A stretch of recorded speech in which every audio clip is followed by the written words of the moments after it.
All right, ready to dive into a story that I think really shook the nation back in 2002, the Yeah, DC sniper attacks. absolutely. But we're going to explore this from a different angle. Instead of just revisiting the terror, we're going to try to explore the life of the younger shooter, Boyd Malvo. Fascinating And case. we're using excerpts from his Wikipedia page Okay. to kind of understand the person behind the headlines. Yeah, what makes this case so fascinating is that Malvo was only 17 years old during the attacks. A 17. teenager involved in these horrific planned shootings. It's hard. It really makes you question how someone so young ends up on that path. It's hard to wrap your head around that, yeah. Right. What can you tell us about his early life? Was there anything that might hint at this future? Well, Malvo's early life was definitely marked by instability. Okay. He was born in Jamaica to unmarried parents, Uh-huh. and he moved around constantly, Wow. living with relatives, switching schools, even bouncing between Jamaica, St. Martin, and Antigua. So a lack of stability from the very beginning. Yeah, for sure. Do we know what kind of impact that had on him? It's hard to say for certain, Yeah. but that kind of constant upheaval can definitely disrupt a child's sense of security and belonging. Yeah, for sure. And then at 14, he converts to Seventh-day Adventism, Really? a faith known for its peaceful principles. Right. So such a stark contrast to what his life became. It makes you wonder what happened in those intervening years. Was there a turning point? Well, the meeting with John Allen Muhammad in Antigua seems to be the pivotal moment. Okay. Malvo's mother and Muhammad became close friends, and when she left for Florida, she left Malvo in his care. Hold on. She left her son with a man she'd only recently befriended. Yeah, And she was using false documents herself. What was going on there? we can only speculate, but it paints a picture of a somewhat chaotic and perhaps desperate situation. Yeah. The plan was for Malvo to follow his mother later, Right. but instead he ends up completely under Muhammad's influence. And this is where things start to take a dark turn, right? Yeah, Muhammad isolates him from his mother and introduces him to Islam. exactly. Was this a deliberate strategy on Muhammad's part, do you think? It's certainly possible. Yeah. Isolating Malvo would have made him more vulnerable to manipulation and control. Right. And remember, in 2001, Malvo arrives illegally in Miami and is eventually apprehended with his mother in Washington state. So he was caught. Yeah. You'd think that would have... You would have thought that would have disrupted things. Yeah. But he was released on bond and ended up right back with Muhammad living in a homeless shelter. So even when the authorities intervened, they ended up back together? Exactly. It seems like their bond, or at least Muhammad's hold over Malvo, was incredibly strong. Very much so. What happened next? This is where the preparation for the attacks begins. Okay. In Tacoma, Washington, Malvo steals a Bushmaster XM-15 rifle and practices his marksmanship in a local range. Oh, wow. It's a chilling detail. Yeah. Because neither he nor Muhammad could legally own firearms. They were already breaking the law, Right. and it seems like they were becoming increasingly bolder. Yeah, very much so. And as we know, this all culminates in the D.C. sniper attacks in October 2002. It's crucial to remember that the D.C. attacks weren't isolated incidents. Right. They were the culmination of a series of shootings across the U.S., Wow. all orchestrated by Muhammad and Malvo. Okay. During his confession, Malvo chillingly stated that he intended to kill them all.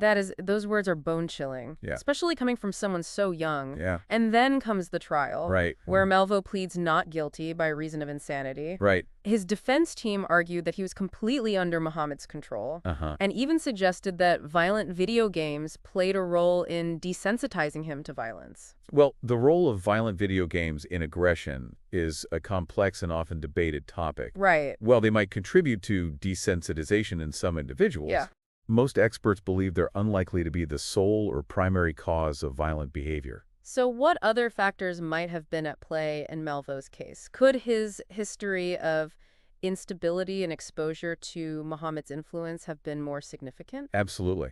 Yeah. Malvo's upbringing and the manipulative relationship he had with Muhammad were likely far more influential in shaping his actions than video games. Right. In fact, some sociologists have pointed to other behaviors in Malvo's past, Like what? such as a history of animal cruelty, Okay. as potential red flags that were overlooked. It seems like there are multiple layers to unravel here. Right. The psychological impact of his upbringing, the nature of his relationship with Muhammad, and the specific events that led to the shootings. Yeah. And then there's the question of Muhammad's grand plan. Yes. It wasn't just random violence. Yeah. It was calculated and strategic. Absolutely. Extort. What exactly did that entail? Muhammad's plan was to use the sniper attacks as leverage Okay. to demand money from the government. Really? He believed that by creating a climate of fear Yeah. and demonstrating his ability to strike at will, Mm-hmm. he could force them to pay. So this wasn't just about causing chaos. No. He had a specific objective in mind. Very specific. This adds a whole other layer of complexity to the case. Absolutely. Can you walk us through the details of each phase of his plan? Absolutely. Okay. Phase 1 was perhaps the most chilling. Okay. Muhammad aimed to kill 6 white people a day for 30 days in the D.C. area. 6 people a day. Every detail was meticulously planned, including escape routes. This level of premeditation is staggering. Yeah. It seems like he was trying to create a sense of pervasive fear. Right. Not just targeting specific individuals. Exactly. What about phase 2? Phase 2 was designed to escalate the terror by targeting Baltimore. Okay. He planned to kill a pregnant woman Oh, gosh. and then a Baltimore police officer. Wow. But the most horrifying part was his intention to detonate explosives at the officer's funeral, At the funeral. causing mass casualties. That's incredibly disturbing. It is. It seems like he was aiming for maximum impact. Yes, Both in terms of the number of victims and the psychological effect on the public. absolutely. It's hard to imagine the level of cruelty behind such a plan. Yeah, it really is. And then there was phase 3. Phase 3, which involved using the money extorted from the government to finance an even more sinister plan. Okay, this is where it gets really interesting. Yes. What did he intend to do with the money? Muhammad planned to travel to Canada and recruit orphaned boys, Orphan boys. essentially creating an army of young assassins Wow. to continue his reign of terror across the country. It's terrifying to think about what might have happened if he had succeeded. Absolutely. It raises so many questions. It does. Was this all driven by rage? Right. Or was there a deeper, perhaps ideological motive at play? And what about Malvo's role in all of this? Was he a willing participant or was he truly brainwashed by Muhammad? We'll delve into those questions in the next part of our deep dive. Looking forward to it. We left off talking about John Allen Muhammad's chilling 3-phase plan Right. and how he intended to use the money that he extorted Yeah. to recruit more young boys and spread the violence. Right. It's a truly terrifying thought. It is. And it really raises questions about Malvo's role in all this. Absolutely. Was he truly brainwashed, or was there a level of agency in his actions? That's the million-dollar question, isn't it? And to get closer to an answer, Right. we need to delve deeper into the psychology of this case. Right. We touched on the debate about violent video games. Yes. And their potential impact. Mm-hmm. But it seems like most experts agree that they rarely the sole cause of violent behavior. Right. What other psychological factors were at play in Malvo's case? Well, during the trial, forensic psychiatrists offered several different perspectives. Okay. Some argued that Malvo displayed signs of dependent personality disorder. Okay, can you break that down for us? What exactly does dependent personality disorder entail? Yeah, it's characterized by a pervasive need to be taken care of, Okay. leading to submissiveness and clinging behavior. Okay. People with this disorder often have difficulty making independent decisions Right. and rely heavily on others for reassurance and approval. So in Malvo's case, would that suggest that he was particularly vulnerable Yeah. to someone like Muhammad who exerted such strong control and influence? Exactly. Okay. If Malvo did have dependent personality disorder, Yeah. it's possible that he was desperate for a father figure Right. and saw Muhammad as fulfilling that role. That makes sense, especially given the instability of his childhood Right.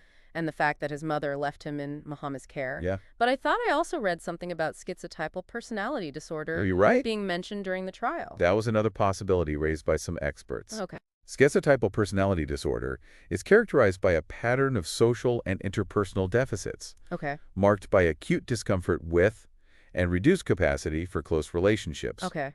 as well as by cognitive or perceptual distortions Uh-huh. and eccentricities of behavior. Okay, so how would that have manifested in Malvo's behavior? Well, individuals with this disorder often have unusual beliefs Right. and may experience difficulty distinguishing between reality and fantasy. Okay. They might also struggle with social interactions Okay. and exhibit odd or eccentric behaviors, Could that explain his apparent detachment possibly. from the horrific acts he committed? Almost like he wasn't fully grasping the gravity of his actions. That's one possible interpretation. Yeah. Of course, it's important to remember that we're speculating here. Right. We can't diagnose someone from afar. Right. And it's likely that there wasn't one clear-cut explanation Right. for Malvo's behavior. Yeah. It was probably a complex interplay of factors, Yeah. including his personality, his relationship with Muhammad, and the circumstances they were in. Right. And while the debate about Malvo's mental state continues, Yeah, we can't forget the very real impact of the sniper attacks absolutely. on the victims and their families. Of course. Those 10 days in October 2002 Right. must have been absolutely terrifying. They were. For everyone in the D.C. area. Imagine the fear Yeah. of not knowing when or where the next shot would come from. It's like something out of a nightmare. It is. Your sense of safety and security completely shattered. Exactly, and the media coverage amplified that fear Right.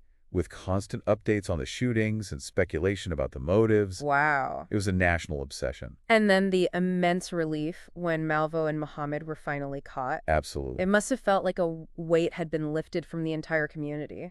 Absolutely. But the scars left by these attacks ran deep. Yeah. The victims and their families were forever changed. Right. And the nation as a whole was forced to confront the reality of this kind of random, senseless violence. It's a stark reminder of how vulnerable we all are. It is. And while we've been focusing on Malvo, we can't forget about John Allen Muhammad. Of course not. The mastermind behind all of this. Right. We've talked about his manipulative relationship with Malvo, but we haven't really delved into his motivations. Right.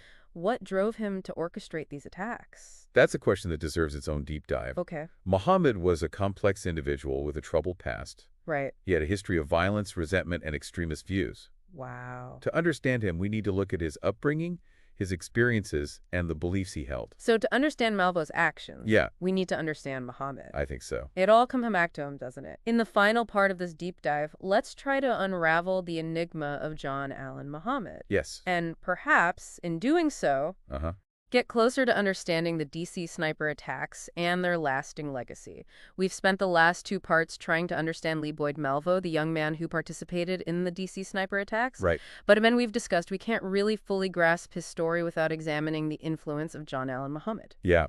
So for this final part, let's shift our focus to the mastermind behind these horrific acts. It's crucial to remember that Muhammad wasn't just some, random criminal. Right. He was a complex individual. Right. With a troubled past and a whole web of motivations that drove him to orchestrate these attacks. Okay. To understand him, we need to go back to his roots. All right, let's do that. Okay. What can you tell us about Muhammad's background? Was there anything in his early life that hinted at the path he would tread? John Allen Muhammad was born John Allen Williams in 1960. Okay.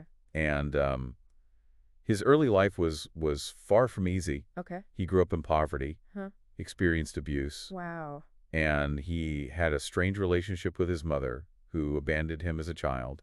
It's like we said, that seems to be a recurring theme in the backgrounds of individuals who commit violent acts. Yeah. A history of trauma and instability. Often, yeah.